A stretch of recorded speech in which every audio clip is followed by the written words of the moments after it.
On or about 2 p.m., the warrant of arrest was shown to the former Senate President, the President undersigned. The arrest was coordinated. Early in the morning, an NBI representative came to see me and told me they have a warrant of arrest for Senator De La Rosa. Pinayagan ko daw yung NBI na pumasok dito. It was the NBI director who said, pinayagan kami ni Senator Soto, alam niya nga arestuhin namin. I didn't realize that he was coming. For the record, so that we can put this to rest already. Makapagtrabaho na tayo, kasaan na pupunta usapan. Kung hindi tayo nagkakaintindihan sa katwiran, wag tayong magsiraan. Pambihirang buhay ito. Ginoong Pangulo, maraming salamat po. Wala kaming tulog. Pasensya na kayo. Mr. President, the gentleman from Nueva Ecija in Bicol region, Senator Robin Hood Padilla, is seeking the floor. I move that he be recognized, Mr. President. You're recognized, Brother Robin. Assalamualaikum, and thank you for coming in a very beautiful barong today. Maraming salamat po, Ginoong Pangulo. Walaikum salam. Ako po ay nandito sa inyo pong harapan. Ginoong Pangulo, ako po ay gusto ko lamang pong linawin ang ilang mga bagay patungkol po sa napakarami pong lumalabas ngayon. Iba't ibang komento, iba't ibang opinyon na parang ang dating sa taong bayan ay magulo tayo dito. Yun po ay hindi magandang impresyon. Sapagkat yung pong nangyari na ang ating mahal na kasama, Senator De La Rosa, noong siya po ay lumabas dito sa atin, malinaw na po na merong warrant of arrest galing sa ICC. Kung nung mga panahon po dati ay kine-question siya, tinatanong siya kung bakit siya nagtago, ngayon po ay wala ng question. Ako po ay nagsasalita bilang isang artista. Sapagkat ginawa ko na po ang mga buhay ng mga magagaling na tao. Katulad po, nung ginawa ko ang buhay ni Senator Lacson, yung 10,000 hours, pati po yung kanyang pagtatago, yun po ay sa kadahilan ng may prinsipyo siyang pinaglalaban. At ganoon din po, nung ginawa ko ang buhay ni Senator Bato de la Rosa, may pinaglalaban na prinsipyo itong taong ito. Hindi siya kriminal. Ang napakapangit po na impresyon na binibigay, parang tayo dito sa Senado ay nagtatago tayo ng kriminal. Wala pa pong kriminal dito. Wala pa pong napapatunayan dito. At higit sa lahat, Ginoong Pangulo, ngayon lang po natin napatunayan na tama ang sinasabi ng ating mahal na kasama na may warrant of arrest sa kanya ang ICC. Kaya dito po sana, Ginoong Pangulo, nabubura na yung sinasabi na siya'y nagtatago ng walang dahilan. Yun po yung sana ang maging maliwanag sa taong bayan na meron din po tayong adopted Senate resolution. Ito po yung number 44 na malinaw po doon sa resolution na ito expressing the sense of the Senate of the Philippines to protect all Filipinos against extrajudicial rendition and guarantee then a reasonable time prior to their surrender by extradition from the Philippines to seek redress from the courts and avail of legal remedies. So wala po tayong ginagawang kaimposiblihan dito dahil sinusunod po natin ang resolution natin.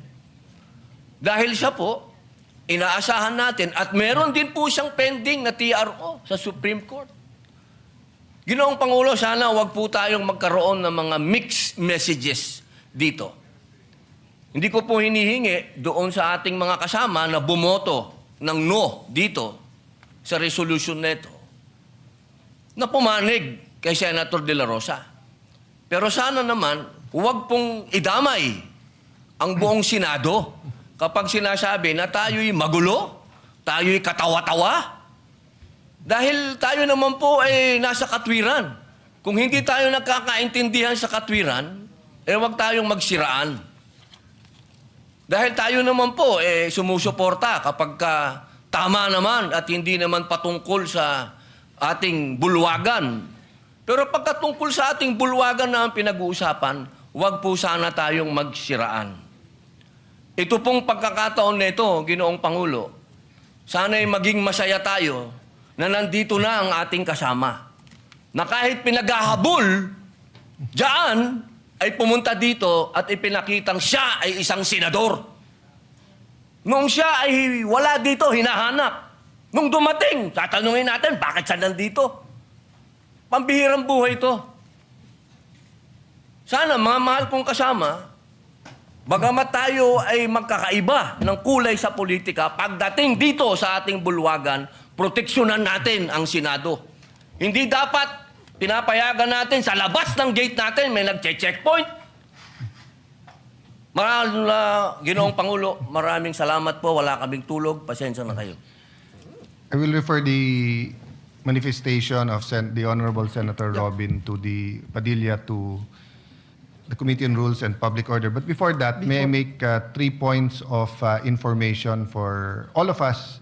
Before that, an appeal sa lahat ng naka-video kagabi, whether dito sa labas ng session hall, whether dyan sa baba, dun sa ginulpi na member ng ating Office of the Sergeant of Arms, or dun sa labas, please volunteer and submit your video because we agreed with the NBI that they will conduct a fact-finding.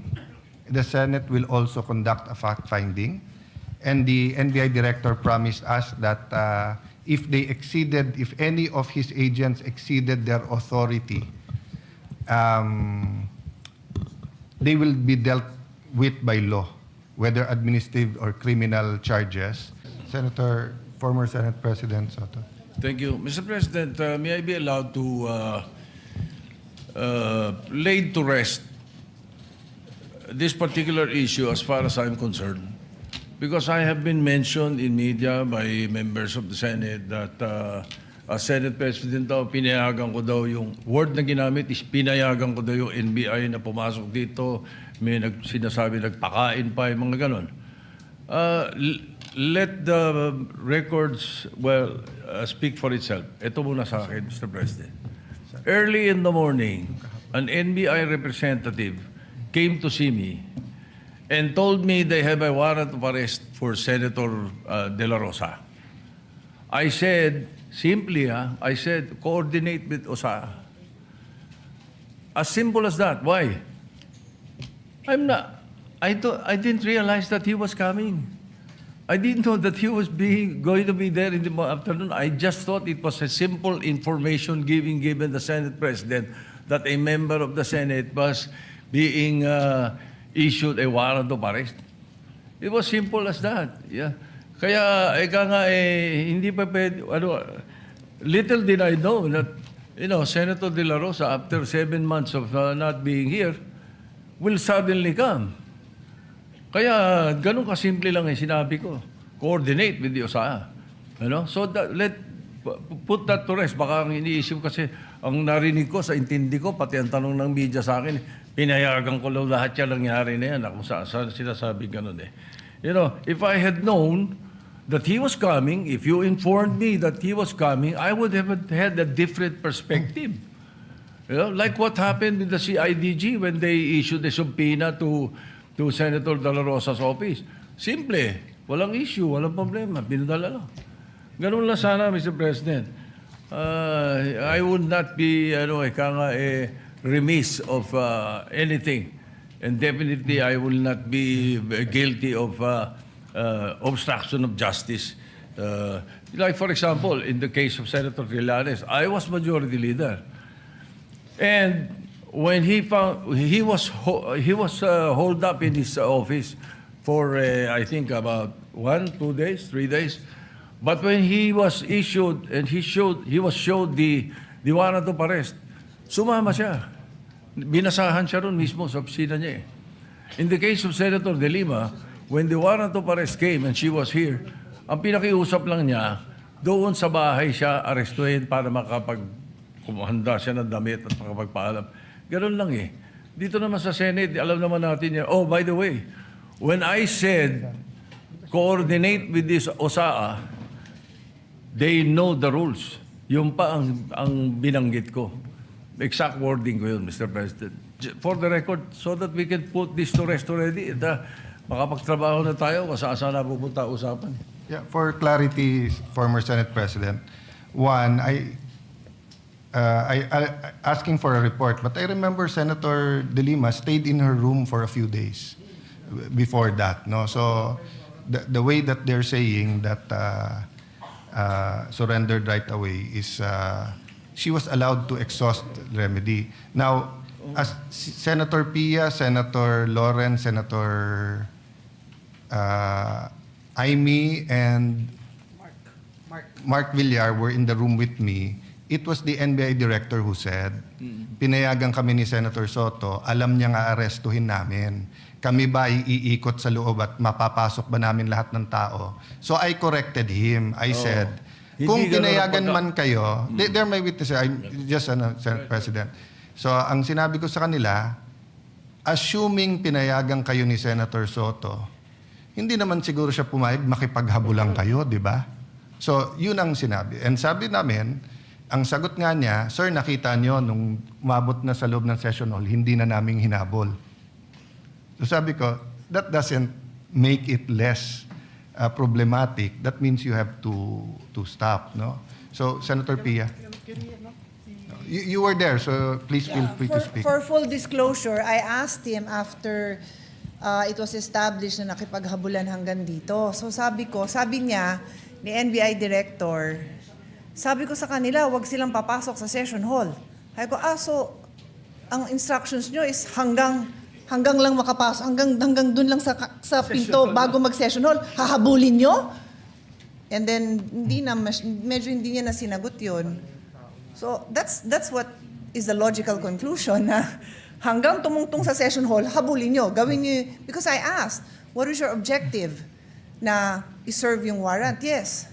So may kasamang habulan. And basically, the answer seems to be yes. And He did say yes, but And Major wasn't General no. Samonte said that at 2 p.m., the warrant of arrest was shown to former Senate President in the presence of undersigned, but copies were not allowed to be distributed.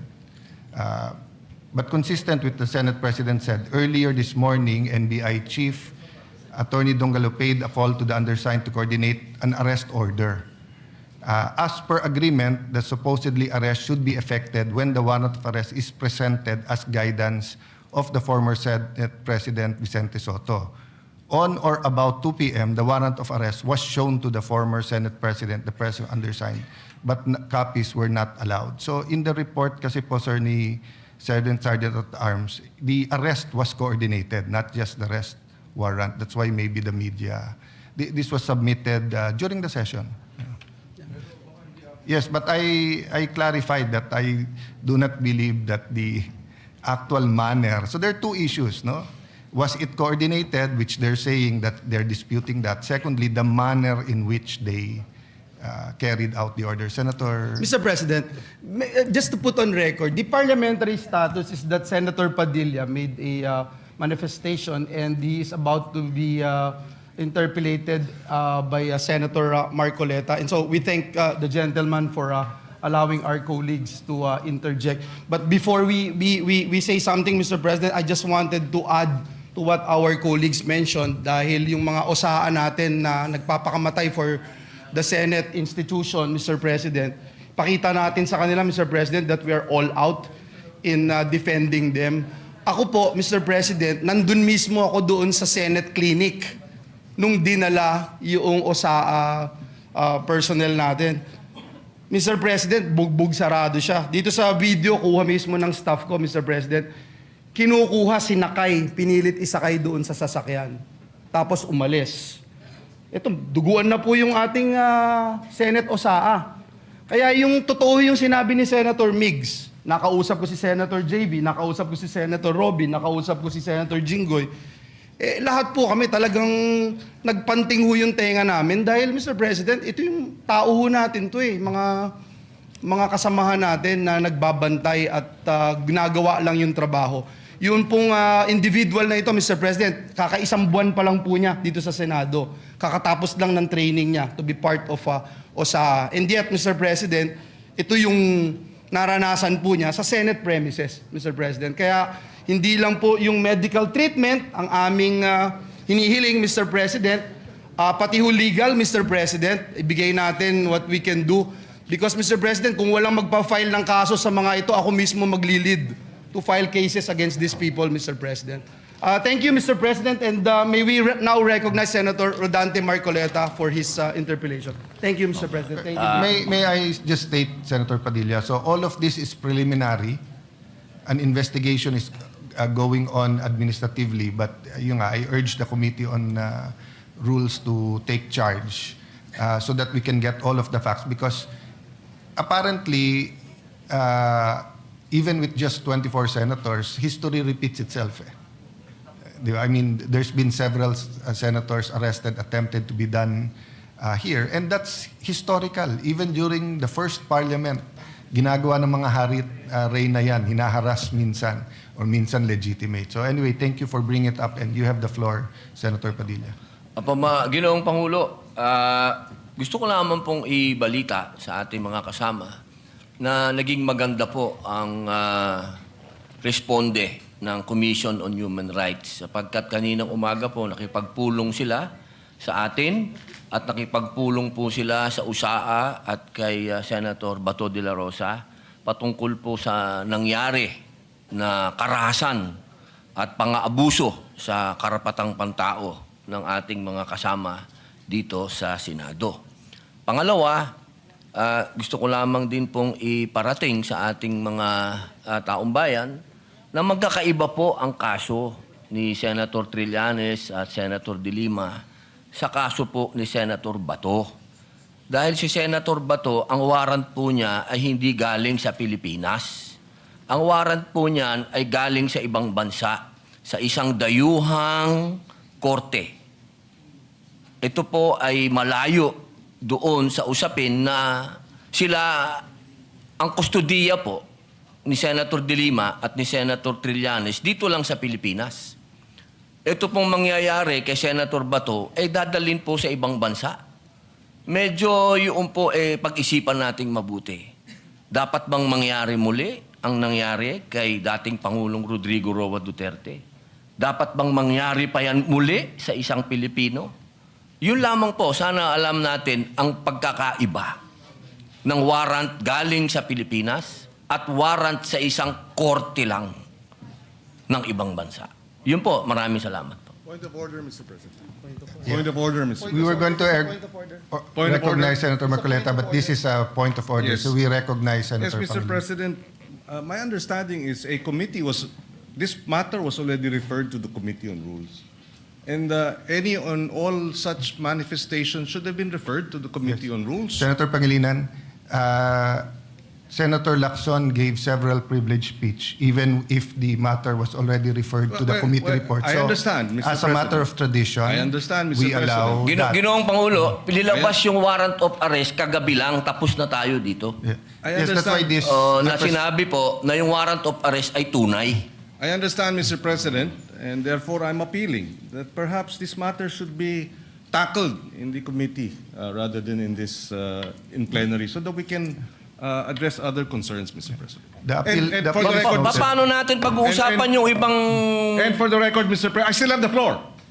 And for the record, Mr. President, we voted against resolution number 44. So to say that we have this resolution, yes, but there are senators who voted against it.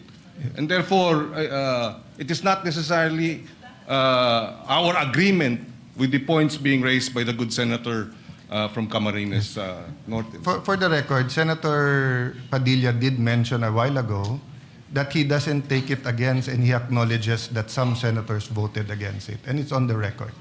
Having said that, the appeal is noted, but I just like to mention that we usually give each other leeway depending on the importance of the matter.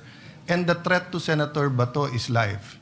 There's been no official communication that he is free until a Philippine court issues a warrant of arrest. No? So I ask the patience of each member, but acknowledge the statement and the interpretation, the proper interpretation of the rules by Senator Pangilinan. So you May we ask proceed, Senator Marcoleta, Mr. President? Yes, Senator Marcoleta, He's you're been now waiting for recognized. quite a while. Salamat po, Mr. President. Kahapon pa po ako naghihintay.